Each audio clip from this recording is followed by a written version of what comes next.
পুতুর গল্প। রহিম চাষির ক্ষেতটা গায়ের একদম শেষ মাথায়। চারপাশে ঝোপঝাড় আর পেছনে পুরানো পুকুর। বৃষ্টির পর রাতে পানি জমে থাকে আর ক্ষেতের মাঝে ছোট ছোট আলোর মতো জোনাকি উড়ে। সেদিন রাত 11টা। রহিমের ঘুম ভেঙে গেল। সে উঠে বসল। কানে যেন কেউ ফিসফিস করছে। রহিম, আমার দা।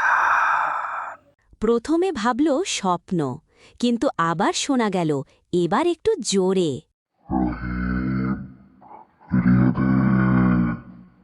হৃৎপিণ্ড দ্রুত লাফাতে লাগল।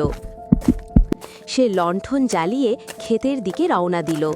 পথে কুকুরগুলো পর্যন্ত চুপ। দূরে প্যাঁচা ডাকছে, তার পায়ের শব্দ আর দূরের শিয়ালের ডাক।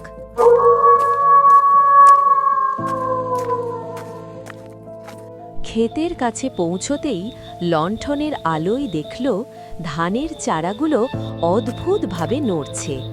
বাতাস নেই, তবু সবাই একসাথে দুলছে, যেন কেউ টানছে।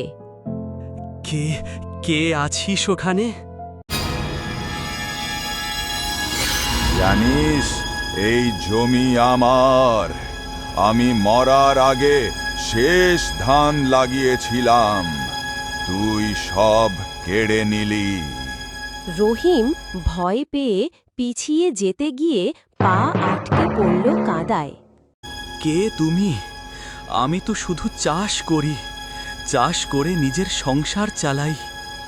ছায়াটা আরও কাছে এলো।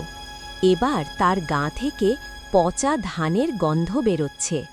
এক মুঠো ধান প্রতি বছর আমার নামে রাখবি, না রাখলে আমি তোর ছেলেকে নিয়ে যাব, সে আমার সাথে থাকবে। হা হা হা হা হা হা হা।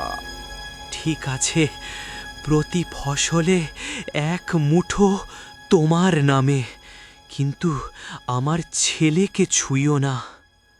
ছায়াটা এইবার দূরে যেতে লাগল, আস্তে আস্তে। যাওয়ার আগে শেষ কথা বলল। মনে রাখিস, পূর্ণিমার রাতে আমি থাকি।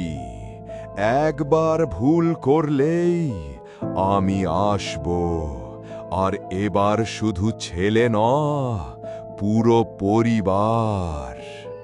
অন্ধকারে রহিম অনেকক্ষণ বসে রইল, হাত পা ঠান্ডা।